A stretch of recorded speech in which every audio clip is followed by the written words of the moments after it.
Sur le plateau de BFM Story, Olivier Faure, député PS de Seine-et-Marne, et Daniel Simonet, porte-parole du Parti de gauche. Bonsoir à tous les deux et merci d'être là. Olivier, pourquoi ce rassemblement? Pourquoi maintenant?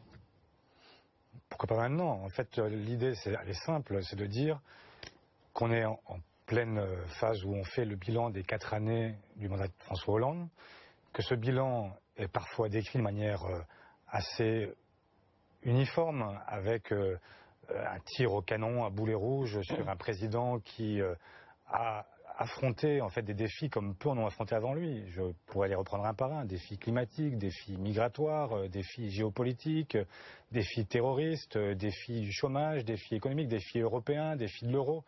Et face à toutes ces situations-là, on a un président qui a fait face. Et donc c'est parfois insupportable d'avoir le sentiment d'être renvoyé à une forme d'amateurisme, d'incompétence. Moi, je comprends bien qu'on puisse critiquer ce bilan-là, ça ne me gêne pas, et je trouve ça même normal, démocratique. Mais dans ces cas-là, il faut le faire avec une forme de nuance qui n'existe plus aujourd'hui, et donc d'avoir ce mouvement ce soir, et haut la gauche, qui dit attendez, c'est peut-être pas si simple, et peut-être que quand même ce qui a été fait pendant 4 ans mérite d'autres regards que ceux qu'on porte trop souvent. Voilà, c'est un peu de nuance, un peu d'objectivité, et essayons d'avancer avec un débat qui soit un débat le plus clair possible, avec évidemment aussi la reconnaissance de notre part d'un certain nombre d'échecs parce que nous n'avons pas tout réussi. Daniel Simonet, quand vous entendez Stéphane Le Foll ou d'autres ministres présents ce soir lors de ce rassemblement dire « Eh oh, la gauche », vous vous sentez concerné? Écoutez, le terme de gauche ne veut plus rien dire, surtout quand il est dans la bouche de tous ces ministres qui ont fait une politique qui en soi n'est pas de gauche. Et je voudrais dire, aujourd'hui, à la fin de ce mandat, on est vraiment dans une fin de règne, une crise de régime profonde. L'enjeu, c'est pas de sauver François Hollande, c'est de sauver le pays. Parce qu'il est où le bilan de ce quinquennat? Un chômage qui explose, un président de la République qui, lorsqu'il était en campagne, promettait de s'attaquer à la finance. Si vous avez vu l'affaire Panama Papers, les 80 milliards d'évasion fiscale, rien n'a été fait contre cela. C'est pas la faute de François Hollande, hein, quand même. Sauf qu'elle révèle, Panama Papers, que l'évasion fiscale continue et à bon train. Et quand on sait qu'en France, il y a 80 milliards d'évasion fiscale, le bilan de la politique de ce gouvernement et du mandat contre l'évasion fiscale a été engagé, non? mais oui, mais avec des résultats totalement dérisoires. Quand est-ce qu'on prendra enfin les mesures, comme les Américains, qui est de mettre un terme au secret bancaire et de faire en sorte que nos ressortissants, lorsqu'ils sont à l'étranger, eh bien, on vérifie bien qu'ils payent bien leurs impôts et sinon on leur fait payer la différence. Et regardez avec la loi El Khomri. La loi El Khomri, c'est la mesure de régression sociale la plus gravissime, pas simplement du quinquennat de François Hollande, mais de la Ve République. Et c'est un gouvernement qui se dit de gauche, qui casse le code du travail et qui veut permettre aux entreprises de licencier plus facilement, de pouvoir aggraver la précarité et de pouvoir baisser les salaires, alors qu'on a besoin, au contraire, d'engager le pays dans une politique de relance de l'activité, réduire le temps de travail et augmenter les salaires. Vous avez le sentiment, Olivier Faure, que la politique qui a été menée ces dernières années, ces 4 dernières années, n'est plus une politique de gauche? Évidemment non. Et d'ailleurs, c'est là où je dis effectivement que et haut la gauche, parce que il y a un problème. On ne peut pas accuser François Hollande et cette majorité de tous les maux.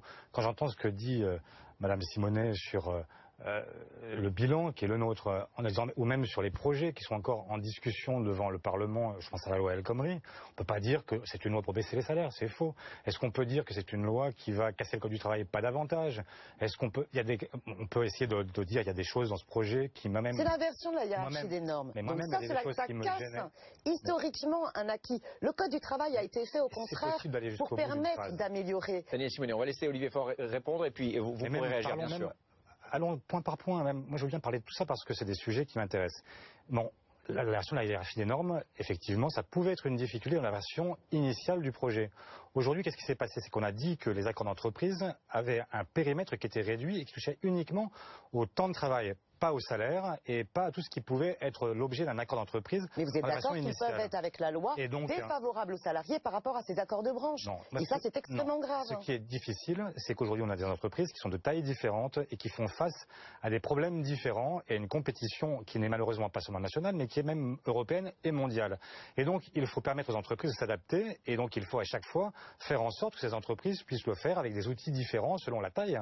Notamment, et c'est ce que nous avons fait sur le licenciement, pourtant, sur un certain nombre de sujets, nous essayons de distinguer entre la TPE, la PME et le grand groupe qui n'ont pas... Alors là, on rentre dans les détails quand même, mais c'est une question que je vais vous poser à tous les deux, parce que vous êtes de gauche, tous les deux, même si vous avez des sensibilités différentes. Aujourd'hui, est-ce que vous avez le sentiment que dans ce pays, on peut rassembler les forces de gauche, celles qui ont contribué à l'élection de François Hollande en 2012, Olivier Faure? Moi, je le crois. Je crois même que, même si je comprends très bien que toutes les gauches ne se ressemblent pas et que celle de Mme Simonet n'est pas la mienne et que nous ayons des visions qui sont des fois antagonistes. Mais la gauche, ça a toujours été une confrontation entre des sensibilités différentes. Depuis Jean Jaurès et Jules Guesde, ça n'a pas changé. Et rappelons-nous quand même que nous avons fait le programme commun avec l'ensemble de la gauche à un moment où il y avait le mur de Berlin et qui nous opposait de manière phénoménal et qui n'était absolument pas, qui n'était pas une petite épingle à cheveux dans le dispositif. Donc nous avons cette capacité effectivement à discuter et moi je plaide pour que la gauche continue à se rassembler. C'est mon désaccord avec Manuel Valls, c'est que je ne pense pas qu'il existe de gauches irréconciliables. Nous avons des gauches qui sont peut-être différentes, qui peuvent s'opposer, mais qui doivent au contraire se concilier pour pouvoir avancer. Autrement, nous nous stérilisons les uns les autres et nous n'aurons ni les uns ni les autres la possibilité de mettre en œuvre le changement auquel nous aspirons. Alors, sur cette question de la monnaie, vous êtes plutôt Olivier Faure ou Manuel Valls?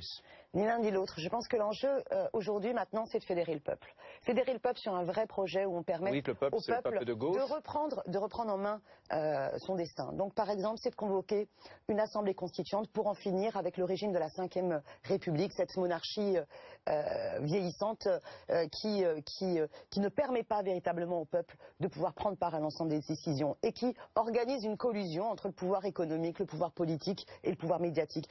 C'est par exemple de pouvoir fédérer le peuple sur un projet qui repense notre mode de développement. Il faut arrêter de croire qu'on peut continuer à produire n'importe quoi, n'importe comment. Il faut au contraire repenser notre modèle de développement en fonction de l'enjeu de la préservation de l'écosystème. Et par exemple, sur l'enjeu de la transition énergétique, comprendre enfin qu'il faut laisser les énergies carbonées sous le sol, sortir du nucléaire, ce que nous ne ferons pas avec le mandat de François Hollande, arrêter les pesticides. Ce sont des grands enjeux écologiques, démocratiques et sur la question sociale, redistribuer les richesses.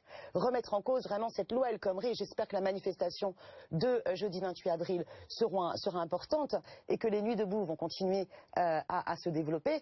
Et vraiment, là, l'enjeu, c'est de faire fédérer le peuple sur une rupture avec les politiques qu'on nous impose. Et oui, moi, je souhaite, à travers la campagne de Jean-Luc Mélenchon, GLM2017.fr, la France insoumise, qu'il puisse y avoir une mise en mouvement citoyenne forte en 2017. Mais juste sur ces points-là, en fait, prenons l'exemple de la transition énergétique, qui est un point important et sur lequel nous pouvons avancer ensemble. Mais vos différences sont en réalité plus importantes avec le Parti communiste qui est dans le front de gauche qu'avec le Parti socialiste. Nous sommes pour une sociale écologie. Qu'est-ce que vous avez fait dans l'ensemble de votre mandat? Qu'est-ce que vous avez fait sur les questions écologiques? Vous avez un discours, un blabla, et Notre-Dame-des-Landes continue. Et la sortie du nucléaire, elle n'aura pas lieu. C'est possible d'avancer. On va laisser Olivier Faure terminer très rapidement parce qu'on est à court de temps déjà. Simplement pour dire que vous avez avec vous dans votre propre front de gauche un Parti communiste qui de toute éternité défend l'énergie nucléaire. Et vous dites, avec eux, on peut se concilier, avec les socialistes qui sont favorables à une remise en cause du mix énergétique. Par contre, avec eux, on ne peut pas. Et c'est là que je vous dis, votre problème, votre positionnement n'est pas sincère. On va terminer là-dessus. Dans les faits, Fessenheim sera fermée à la fin du mandat. Non, Simonet, merci Olivier Faure, merci d'être venu sur ce plateau pour débattre ce soir, dans un tout petit instant, Hôtel Krief qui reçoit ce soir notamment Alain Finkielkraut, académicien, philosophe. Très bon début de soirée à tous et à demain.